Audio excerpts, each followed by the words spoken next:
This week, we're taking a trip down memory lane. Come with us as we embark on this journey. This is the Good Game, Bad Game podcast. This is a song I wrote about the Good Game, Bad Game podcast.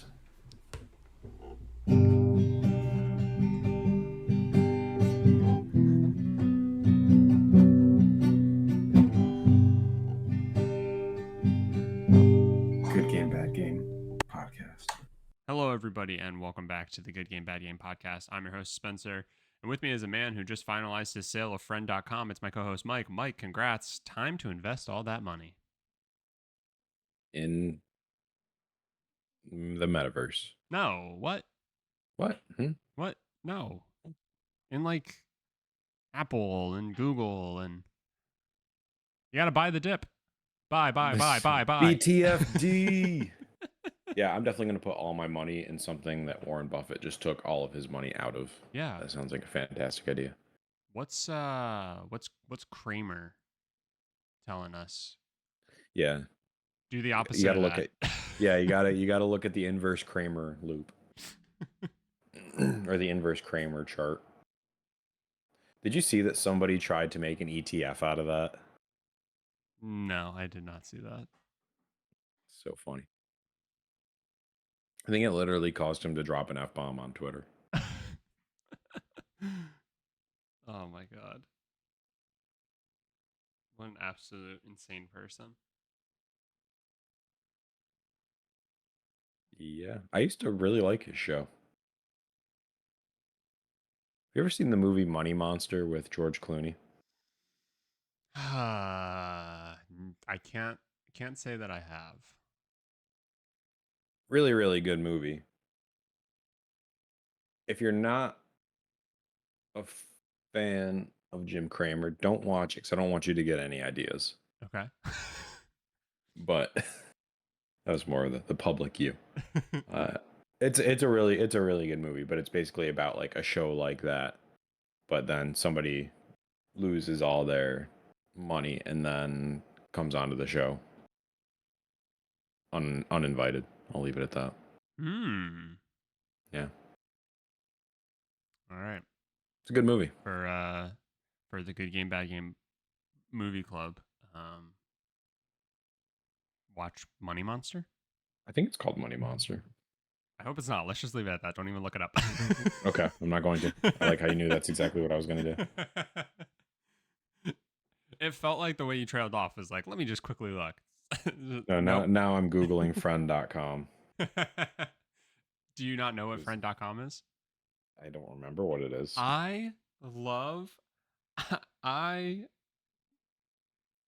This is great. It brings me so much joy. Is it friend.com.com? No.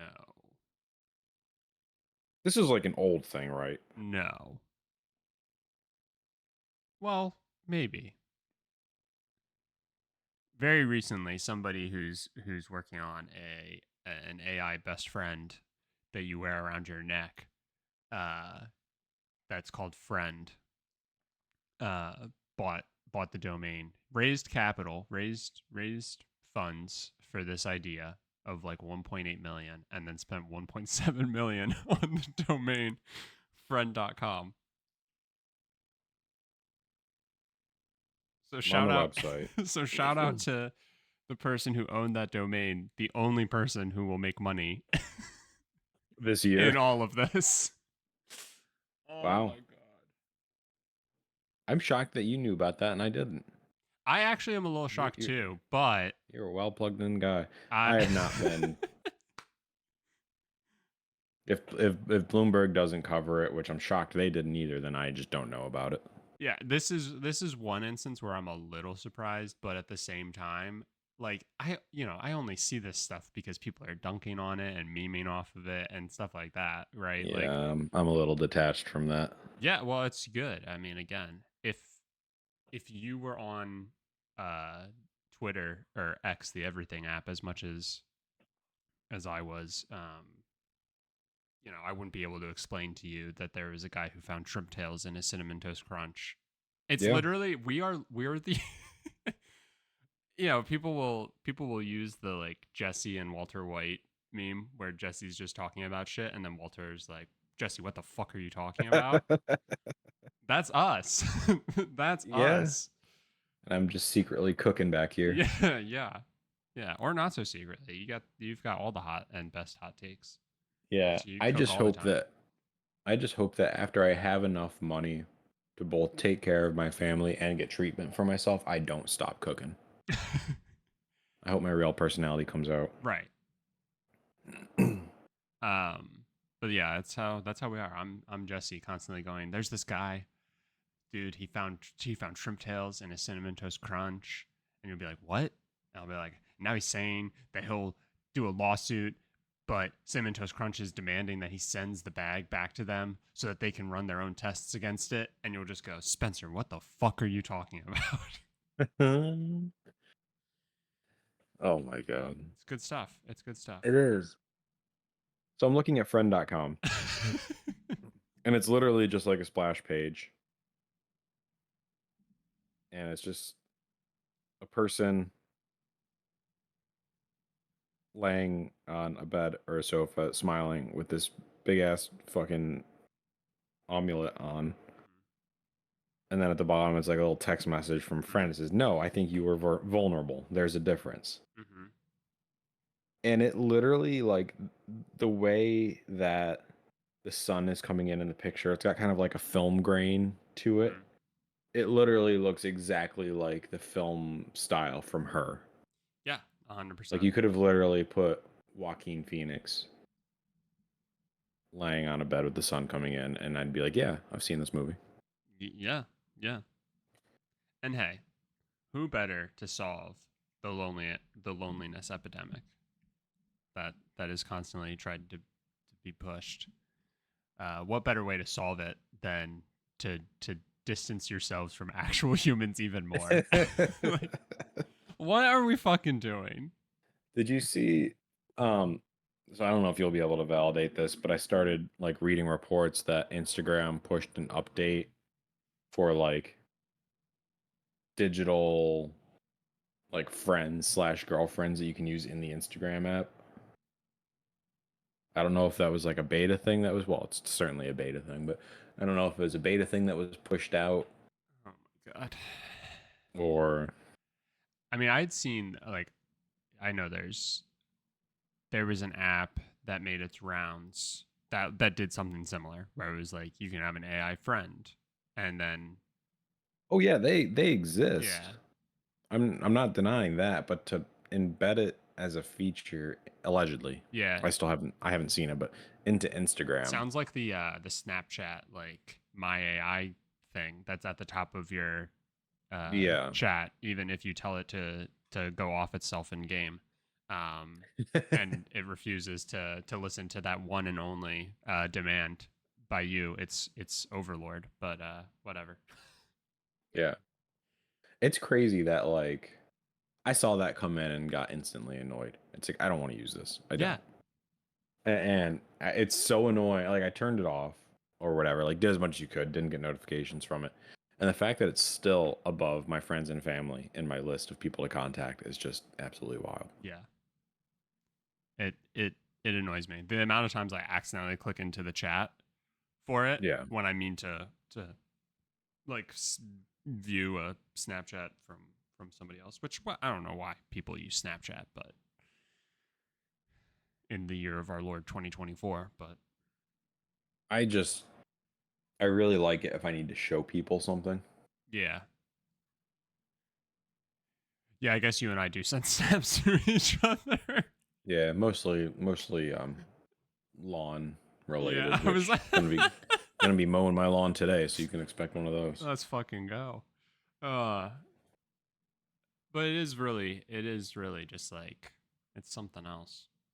Snapchat's still alive, but Game Informer's dead. What are we doing? We chose the wrong timeline. We did. We really did. Um all right, tell me about your weekend games. What'd you get up to? Oh, you better believe I won that natty. Yeah? Yeah, yeah. I put some respect on the name of Syracuse. Let's go. Go Orange. Yeah, I that AP coaches poll. I I made them eat their words and opinions and beat Georgia. Nice. You know what's really funny? When I've been keeping Justine in the loop about the future of Syracuse's franchise. And when I told her that I beat Georgia in the national championship, she laughed. And she knows very minimal about football, especially college football. Mm-hmm. And she even knew how ridiculous that was. So yeah, all those 5-star recruits throughout the year that wouldn't give me the time of day. Well, they're knocking. Mm-hmm. They're knocking now. Hell yeah. And was this year one? Yeah. Sure I was. mean, Only team to go undefeated. the dynasty begins. Yeah. Yep.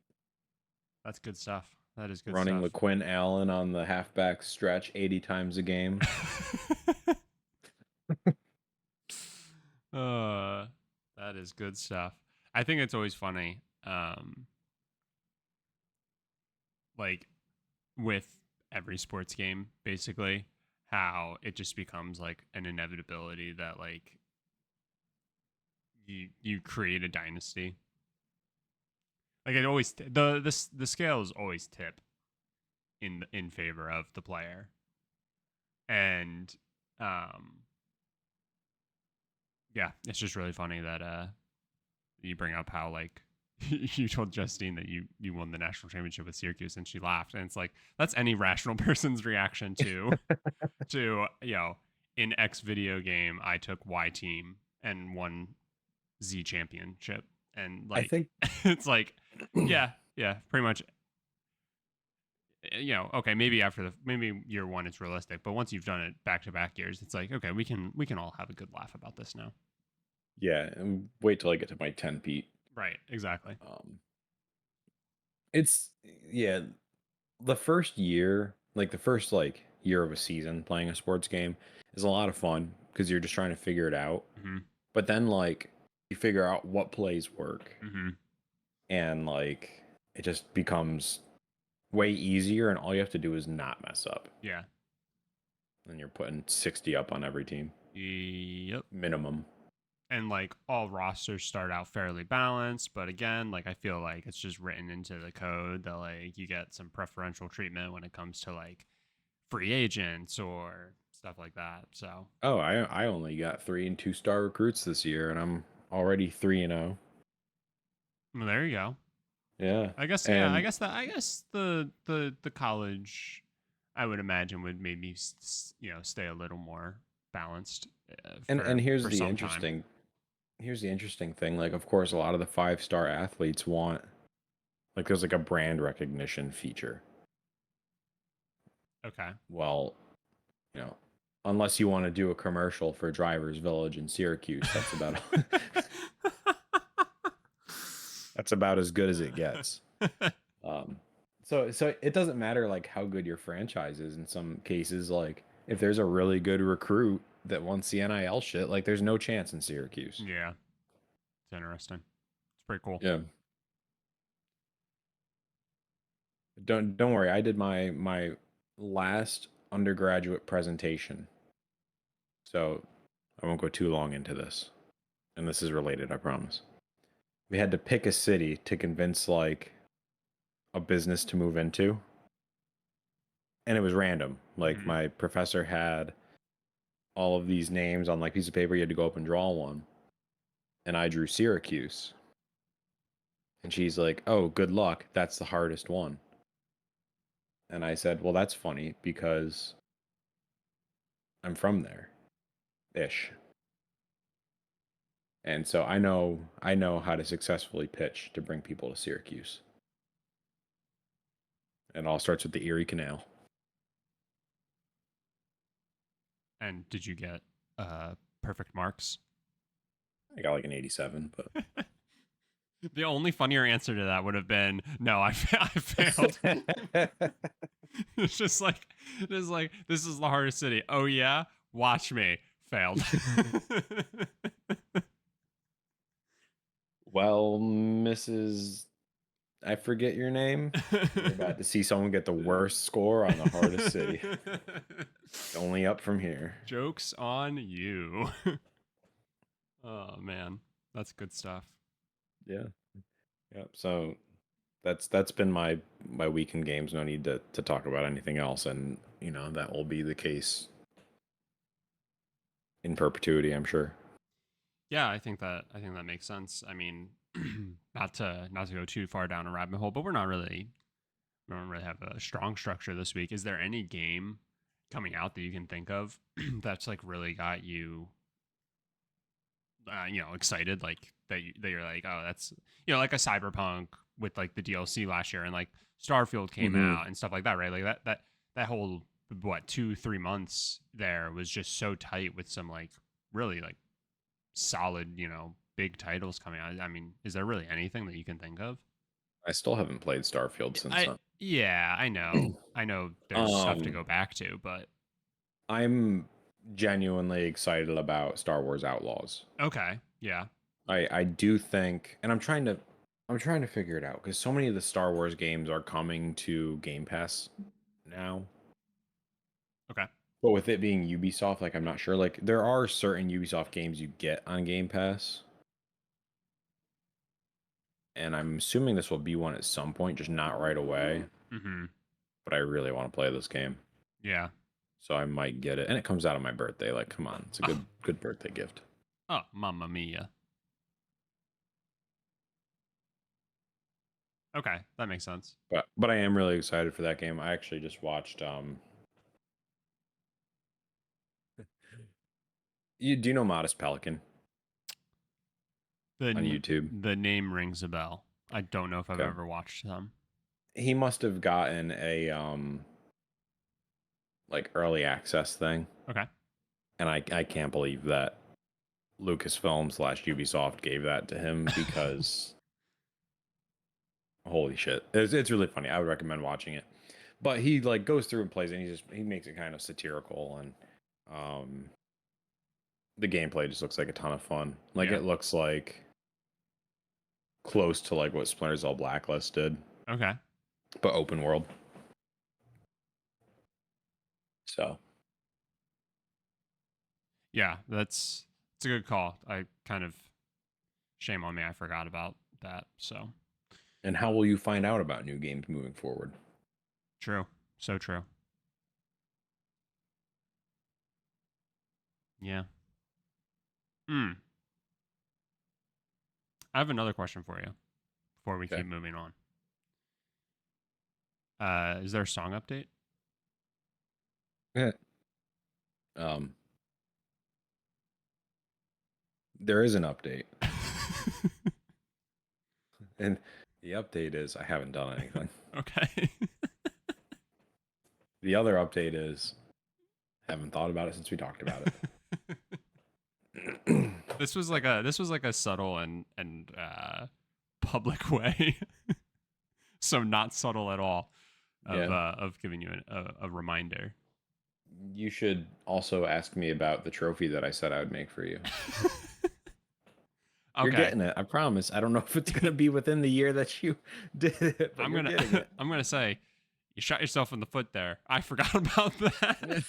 Did you? Damn it. I would have just not done it. No, And I'm a add it man to of the my word. list.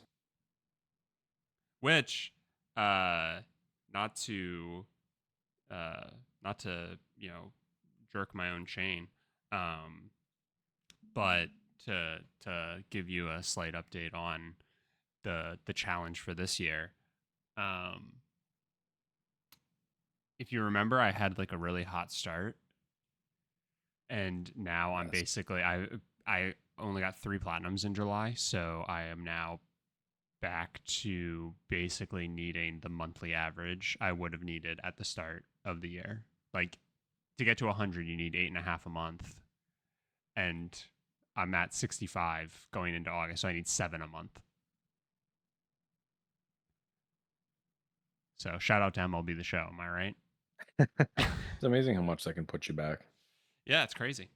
Absolutely crazy. One bad month. There were a couple of bad months. Who am I kidding? I couldn't even tell you the last time I got an achievement. Actually, just kidding. Yesterday when I ran for 300 yards. There you go. Yeah, I was gonna say, I feel like you had to have at least, sports games are always good for stumbling into at least a few uh, random trophies Even and ones that you achievements. don't deserve. Oh yeah, absolutely. I got one that was like score a pick 6 with a team that has a unique like turnover celebration. You know how like some college football teams like have a chain, Mm-hmm. or like I think Colorado has like a throne or something now. Mm-hmm. Well, I did it with Syracuse, and I can say without a doubt that Syracuse does not have a turnover tradition. The turnover tradition is Otto the Orange spinning in his suit and then thrusting his hips a couple There you times. go. What more Which could the you game ask has for? not figured out yet. That's funny. Anyway, you got some work to do. I do. I do have some work to do. I did play a game. Do you know the Gardens Between? Yes. I played That that. was a big like mobile game, wasn't it? Yeah, it did release on mobile. Yep. And I just played that literally start to finish on Monday. I got the platinum in that. So good way to start, building back up some momentum. And that game. I mean, it was very chill. It's a, you know, fairly basic puzzler, if you will, and yeah, it is a cool game, and quick. So I need more games like that right now. Yeah. But yeah, and then I do actually. Again, I have one more question for you. We did like episodic reviews of The Last of Us when the show was like releasing, and I don't know if you saw, they put out a trailer for season 2, and I well, first off, did you see the trailer for it? I did not. I was fairly surprised because it to me it seemed like it's The Last of Us Part 2. And I kind of thought there was a really interesting opportunity to use the medium and like kind of explore the in between. I mean, there's a pretty big time jump between The Last of Us and The Last of Us Part 2. So Yeah. I thought there was a unique opportunity for them to kind of like explore the in between a little bit. And then Last of Us Part 2 has like a ton of flashbacks. Well, I guess not a ton, but there's flashbacks. And I feel like that would have been an opportunity as well to just have those fit into the show narrative as it goes, because I feel like it would be tougher to do a flashback once you do such like a intense jump in time. Yeah, I just thought that was I feel like that's kind of a choice. Just curious if you had any thoughts. Did they, before I share thoughts, I have questions. Didn't they say that this season was going to be longer than the last one? Did I see that somewhere? Oh, that I don't know. So like I'm wondering if that's true, if that helps. Yeah. And I guess you have to wonder um the thing to try and dance around it, lightly. The thing that happens at the beginning of The Last of Us Part 2, you have to wonder if maybe that happens at the end of season 2, and sets up for a third season that is then the rest of the game. Like, you know what I mean? Like, you wonder if there's like a solid focus on like what Abby's up to, and stuff leading up to the early moment of part 2. You know what I mean? So like there might be a way around it, but I don't I know. It think just seems like well, I think Neil Druckmann came out too and said that season 3 is going to be entirely new content to the franchise. okay, maybe I missed that too. So I do think that it's going to follow the game pretty true. What I kind of wonder is going to happen is if they're going to do like one episode like they did for shit, what's his name? It was like episode 3 or 4 of the first season where they just did a whole, what's his name, Frank? Bill, Bill. thank you. Like I wonder if they're just going to do a whole episode towards the beginning of the season where they just like basically compile all the flashbacks into one. Yeah. Could see that. Like get a couple episodes in, show Ellie, show Abby, Yeah. get to a point where they're about to intersect and then do an episode on like the flashbacks and then like have the intersection ensue. Yeah. Because that's the other thing. You'd have to wonder how they do that, because the way the game works is you play, you know, you play up to like a midway point, and then you go back to the beginning timeline and play back up to the middle point, but as Abby, right? And it's like that whole thing. And it's like, you can't, that wouldn't make for a good show, I don't think. Like, I don't know. I think I feel like that'd be kind of clunky in some ways. Yeah. I feel like you'd have to do both at the same time. Which I think, again, you can do that with a TV show, and I think that works really well and is like a nicer. It just fits the medium better, and it is like a cool way of doing the story differently than the way the game does it. I think the way the game did it is perfect for doing it in a video game. So.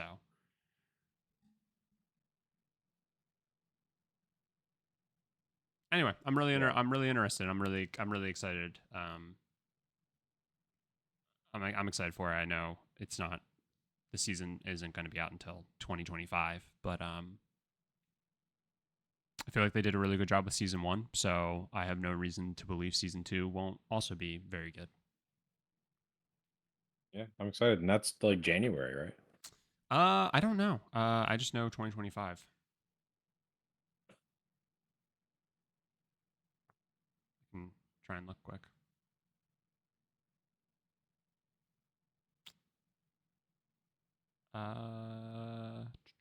Just says sometime in 2025. I imagine it'll be kind of early. I mean, they've been showing a lot of updates from filming. Yeah. I think filming is wrapped, so.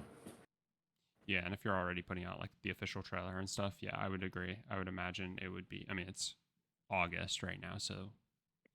Yeah, HBO tends to have series come out at the same time of year. Yeah. It probably tracks. I'm excited. Very, very excited. Me too. Cool. All right. Now, let's actually talk about the thing that we're here to talk about today, which is the death of, I would say, a fairly good friend. Definitely an old friend. Old friend, for sure. Yeah, I guess, as time goes on, you grow apart. You read think about like rekindling, and you don't, and so you just start a podcast together. Yeah, I will say that I will say that I've never actually once considered re-signing up for Game Informer. So maybe I need to look in the mirror and blame myself. But also, fuck GameStop. So, how long has it been since you've been a subscriber? Let's see. So at some point it went like digital, or there was a digital option, right? And it was always tied to being a pro member at GameStop, right? Yeah, I mean, I don't think you paid anything extra for it. So, yeah. So so you're asking me basically when was the last time I was a pro member at GameStop? And it would have had to have been at some point in college, maybe sophomore year, maybe junior year. That would have been 2017, 2018, somewhere in there, maybe. Yeah. So 6-7 years. And the last time and once it went digital, once my subscription went digital for Game Informer, I definitely wasn't. There was something about the magazines, the physical. Yeah, it was always like an event Yeah, when you'd find it in your mailbox. yeah. So last time I read through a physical Game Informer would have been, my God, probably a decade easily. Yeah. So, but yeah, nonetheless, seeing the news that I mean, I can't believe it's been Game Informer is around for 33 years, I think. Jeez. Which is just crazy, right? Like, um, basically as long as video games, Okay. have been around. Give or take. Yeah, all the important ones. Yeah. And yeah, so it's just crazy to see. And I definitely got hit with a wave of nostalgia, and people were posting a lot of like old Game Informers and like covers that they remembered and stuff like that. Like somebody, I think it was the Assassin's Creed 2 one. I remember that one. Yeah, like it literally just like it's imprinted on my brain. So like I can close my eyes and picture that cover. And yeah, I don't know. It was just like it was just a unique thing that kind of faded away, and now that it's like officially uh dead, there's definitely some feelings there.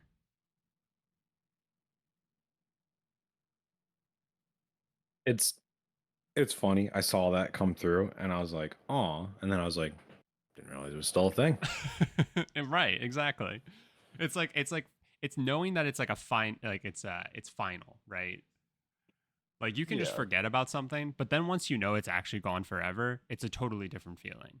Oh, absolutely. And it's just so funny that like that's how it works. I guess I can't say too much because I think the last time that I had paid for a pro membership was probably like 2010 or 2011. And that would have been the last time I would have even looked at a Game Informer magazine. Yeah. That makes sense. um But like back then, we actually had good gaming news website. Like Kotaku was good. IGN was still good. IGN was still a gaming site. yeah. Um, I don't, I don't know if Polygon was around yet. I know that media company had like just started getting into that kind of stuff, but Yeah. I mean, I will say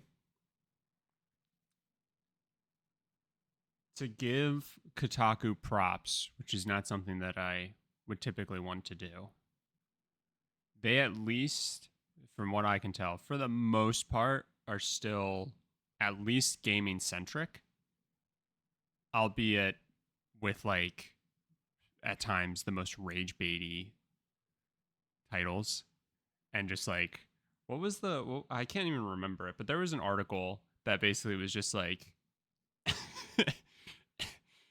it was effectively this, and this is slanderous on my part, but it was effectively like, you're a dumb, stupid baby because you play this game and you shouldn't exist anymore. And it's like, I remember that. yeah. And it's just like, it was always that same writer too, who like, he definitely was just, yeah, he was going the way of rage bait, which I get gets clicks, and that's unfortunately how it goes. IGN pisses me off because, like you just said, like they like half the time aren't even talking about games anymore. Which what does the G in IGN stand for? General. What Hmm? is that true? I assume that's what it stands for now. Yeah. Um. Just out of curiosity, I want to see what the last thing they posted on Instagram was. Mostly Deadpool and Wolverine. Yeah. Like, which I mean, I get like that's at least like you can like say like at least it's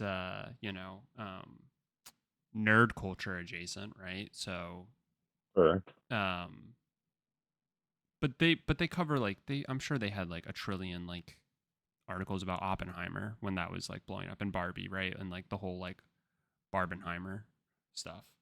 I mean, if you look on their Instagram right now, it is like 90% movies and TV shows. Yeah. I will say that 2 minutes ago, as of us, sitting here recording, their most recent tweet is former Arcane Studios co-founder has said Dishonored and Prey fans will be happy with his new studio's next game. So that's gaming. Great. So good job. But House of the Dragon. Uh, here are 54 changes made in season 2 of House of the Dragon. Yeah, every other thing is House of the Dragon. Yeah. I think you made a good point. Like it's nerd adjacent, but yeah. But like that's I just don't like know. For why don't you just start a new like brand at that point? yeah, like have the gaming centric, the movie centric, TV show centric. Yeah. Yeah. Yeah.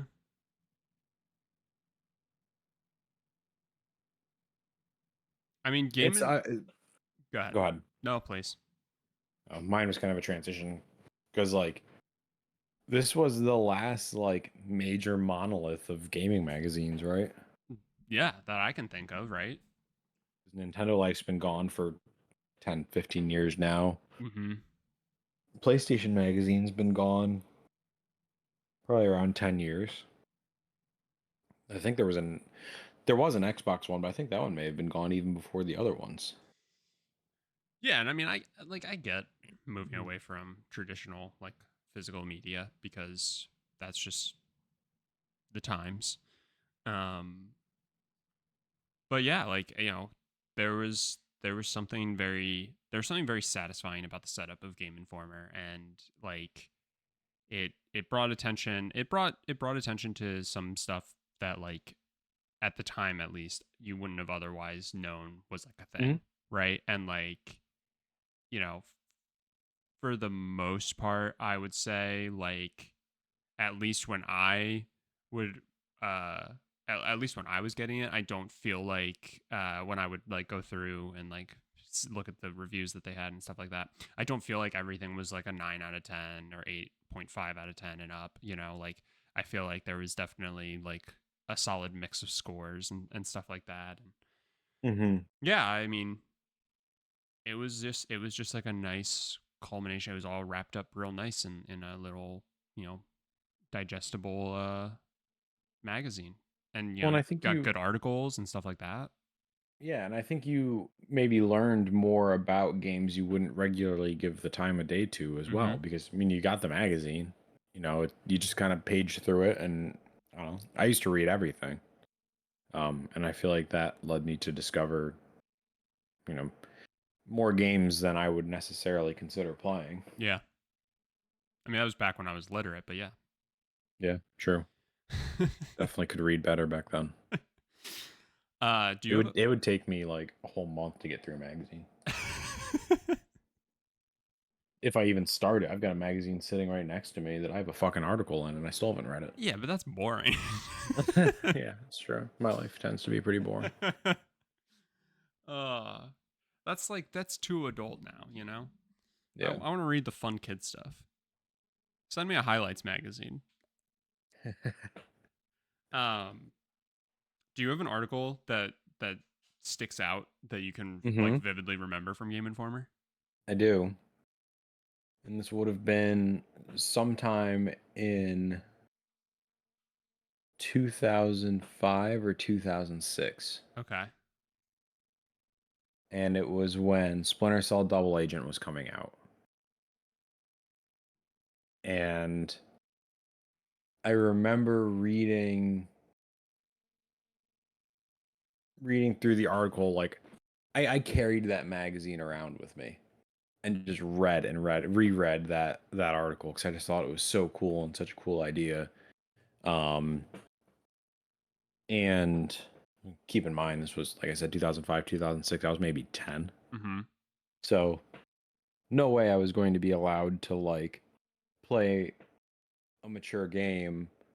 My parents would like review them. Sure. But I think Double Agent, I'm trying to look 'cause I have it on my shelf. I think Double Agent for the GameCube was rated teen for some reason. Aha. Everywhere else was rated M, but I think on the GameCube was rated teen. And so I just became so infatuated with it. And that was like I showed my parents the article, and I'd like played the other Splinter Cell games. And they said that I could get it if I like saved up chore money for it. And so like I just read and read and read and read that article and saved up money until I mean, it was probably a year or two later that I was finally able to get it. But just I don't know why that just stuck in my head. Yeah. Oh, God, I love that. That's just so many feelings that rush back. Yeah. The article I remember the most vividly, and this would have been probably towards the tail end of, reading through them, was when they had like the early review of GTA 5, and they were talking about some of the gameplay features. And I just remembered the thing that really stuck out was like how the like the feel of like riding like a bicycle in the game was like something that they like really honed in on, and how like it was tougher to go like uphill and like easier to go downhill. You could like coast it, and you had to like really press X to get through the hills and stuff like that, and like how that was like an attention to detail that Rockstar had when making the game and stuff like that.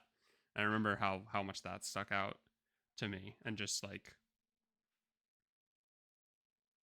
really like, as now you wouldn't have to try and sell me on GTA, but like I do really feel like that article sold me on the fact that it's like I need to get this game like day one. I need to have this Mm-hmm. game. This game is going to be phenomenal.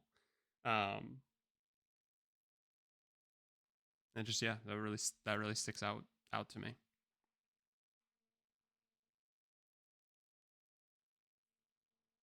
I remember, so that would have been after my time reading Game Informer, I think. But I remember you like I think you showed me that article and you were so like stoked on it. And I think you sold me on getting it because of that. Yeah, I mean, again, like it's GTA is a massive franchise, right? Like I don't think it necessarily needs any additional help, but like that game came out perfectly in line with us being able to buy mature games. Well, Um, me yeah, being able technically, yeah, technically, right when it came out, that year I was going to be turning 17. Yeah. It was like Um, it was like October or something. yeah, I think. So Did you I buy just my copy turned. for me? I did. Okay, I thought so. Yeah. No, you and I drove to GameStop Yeah. and you convinced me in the parking lot to buy it. So I bought 2 copies that day. Yeah. Um, I had my parents' permission. But man, that was another thing you bring up. I feel like good parents, good parents to abide by the rating system and everything, and like doing the due diligence to make sure your child is mature enough to play any given game that may be outside of the ESRB's uh, rating system, right? Um, and I remember my only argument was like, I'm gonna be 17 in 3 months. I'm gonna go buy it myself. Like, why not just let me have it now? Right. God, I remember, and like I said, my parents would like if they would review the game, like they would let me get certain M-rated games. I mean, they were mostly just like military shooters. They didn't really care about that. Mm-hmm. Um, Hoorah! and I remember getting, yeah, they just wanted me to enlist. I remember getting GTA, and I know this isn't the GTA Remembrance podcast, but um, and playing it in my room, and my dad came in and like was like, I don't remember what exactly he said, but he was so mad about there was like one scene where Michael was dropping the F bomb like every other word. He might have caught the first 2 minutes of the game when Franklin and Lamar are just hard R left and right, letting it fly. I think that was it. And it was just such a weird thing. Cause like, I don't know, my parents always watched like Scarface and like Goodfellas, and it's like, why is Yeah, this any different? I yeah, must have just caught him in a bad mood, but yeah. I was like, That's that's too funny. bad, motherfucker, because I'm 17 now. I can play whatever I want, bitch. You can't tell me what to do. I was a late bloomer, so. uh, yeah, yeah, man.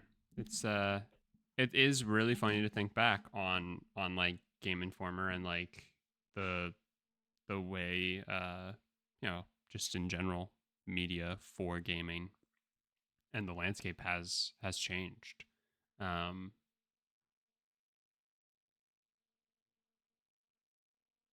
I think back to old like Inside Gaming was like what sold me on getting like The Witcher 3 Mhm. just because they did like a compare like they did like what's better, Witcher 3 or Skyrim, and they like did this like comparison video and showcased like the same actions and aspects but in either game, and like gave points to one side or the other, and like it was just done in a really fun way. It was really funny, really stuck with me, showcased the game well, and made me want to go get it. And you just like think about like those things, and I think now it's like much easier to like in some ways just like you have like these avenues to like just be able to like form your own opinions on games and stuff like that. And I think that is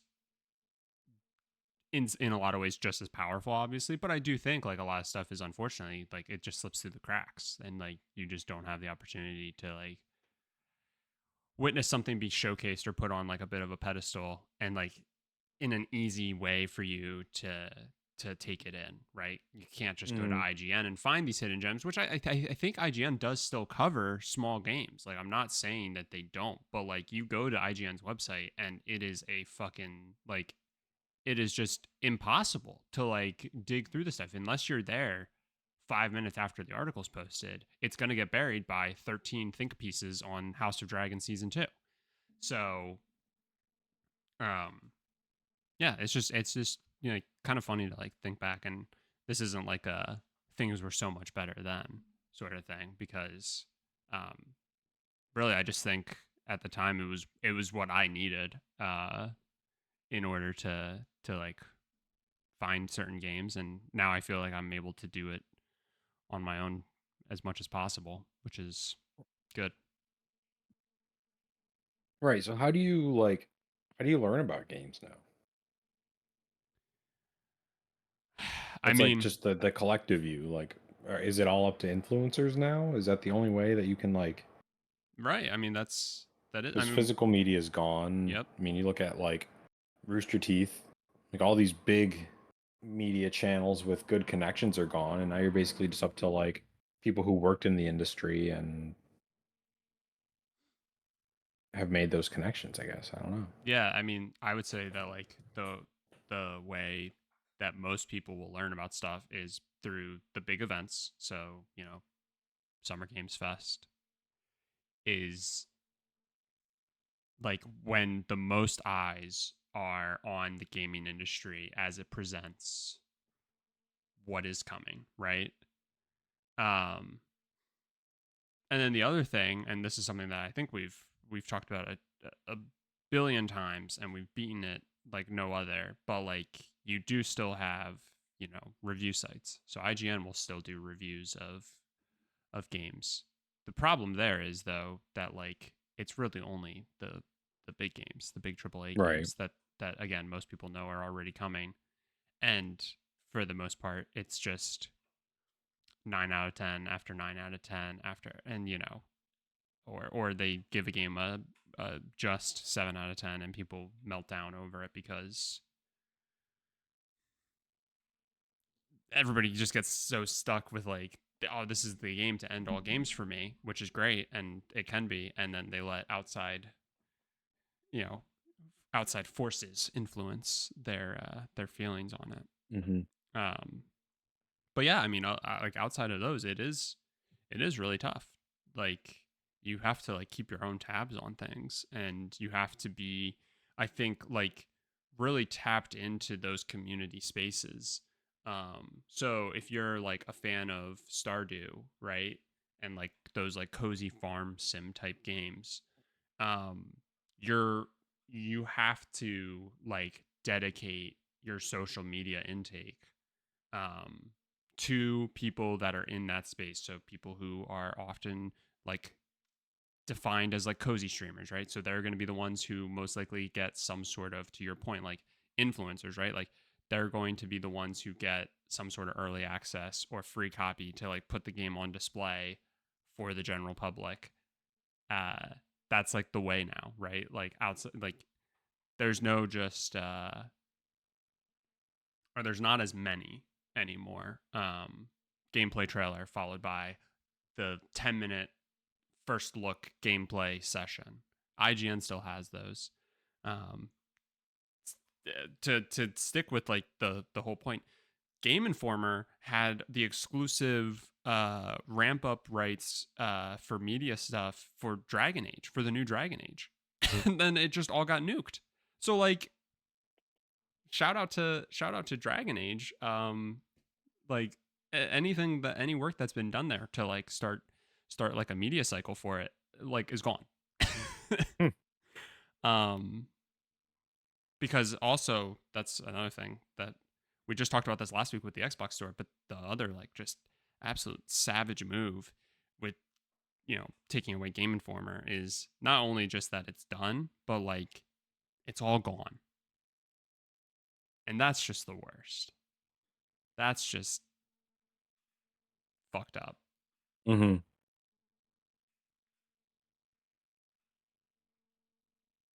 It's weird. It's a weird shift because it's like, does it really have that significant of an impact on my life? Not really.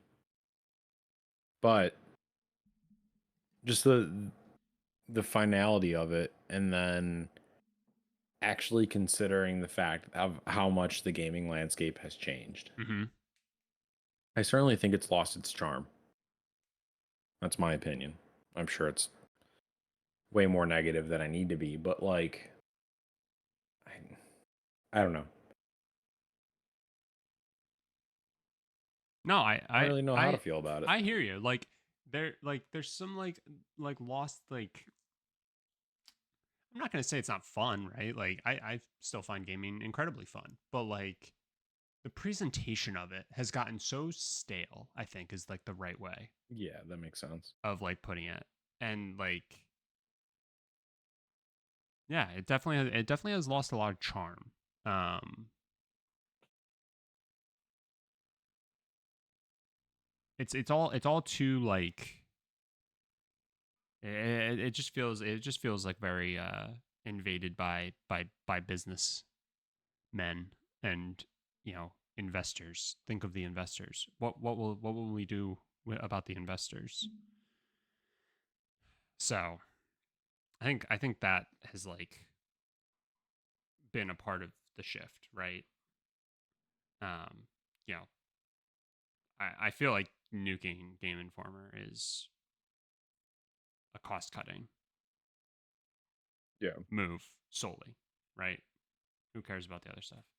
And again, why get rid of GameStop? Um, we've only brought that back from the brink a trillion times. But man, if we were gonna, if one thing was gonna get saved, I would have preferred it be Game Informer in that whole mess. Yeah, I'm shocked that, and maybe they did have conversations and we just don't know, but I'm sure that's not the case. I'm sure they just decided to pull the plug on it. Like, why not try to sell the IP? Right. Yeah, I don't I know. don't know. In a world where gamers are infatuated with like the physical, you would think that if marketed properly, it's still a viable product. Yeah. I don't know. I just have one more question about this whole topic. Yeah. Is Game Pass to blame? I mean, I think there is a path. I think it is a very Why would very I need a magazine to tell me about a game when I can just try it? very long winded rambling argument to be made that somehow pins this, yeah, on Game Pass. And probably the Series S too, if we're gonna be honest. Yeah. Um xCloud. Which, if you're interested, and I don't know if it's still up, you can get 3 months of Ultimate on Woot for like $30. PC Game Pass. PC. That's the one. PC Game Pass isn't PC anymore. I'm just trying to say things that might rile people up. Uh Xbox Keystone. I mean, I will say that in the grand scheme, like Game Pass and PlayStation Plus, the new format of it, to like try and mimic what Game Pass started as, right? Are still now probably the best way to be able to like try games and like discover games. I mean, I have a great case study on it. I've think played 50. I just counted. I think like 50 unique games this year off of just PlayStation Plus alone. And I can guarantee you that at least 40 of those are games that I was never going to play otherwise. Yeah. So, in terms of discoverability and like finding new games and stuff like that, I look no further than these services that allow you to afford you the opportunity at, you know, I mean, what Game Informer was X number of dollars a month, right? Like any subscription is, and that's how you would have learned about stuff. Well, here you go. I almost think that Steam is now the best option. Like, obviously it's more for PC games, but I think they do a good job of like showing user reviews and, Mm-hmm. gameplay, screenshots, a description. That's true. Yeah, I that's know a good call out. I've been using Steam a ton recently. I actually just installed on my phone for the first time just to like keep track of indie games. Yeah, that's smart. The thing that bothers me about Steam reviews and like most reviews, I'll say, I feel like too many people think they're funny Yeah, and they aren't, and it just clutters. Like, I just dunked on this game and had a really quippy review. It's just like, yeah, but like, is the game actually good or not? right. I mostly just look at the like X% of gamers like this game or I something like gotcha. that. Yeah. Not that that would ever like deter me from playing a game that I want to play, but Right. still interesting to see the general perspective. I think there's something to be said about like a game you want to play that has like a 60% approval rating, right? I don't think that should deter anybody, right? Like, um, if like Saints Row for me, right? I wanted to play that new Saints Row. You could have told me it was the worst game ever made, and I'm still playing it. Like, I was too excited for it. Yeah. But I will say that uh, like overtly positive reviews can have like a bit of like the inverse, where it's like if I don't know about a game but I see it has a ton of positive reviews, that is more likely to get me to play a game. So, Sure. um, definitely think like there's a balance, right? Like there's a good way of reading into it and a bad way. Agreed. All right. Well, I think that'll do it for this week. Thank you all so much for listening. As always, if you could leave us a rating or review wherever you do listen to the podcast, it would be greatly appreciated. And as always, if you could do us a favor and share the podcast with a friend, help us out. Other than that, that'll do it. And we'll talk to you next week.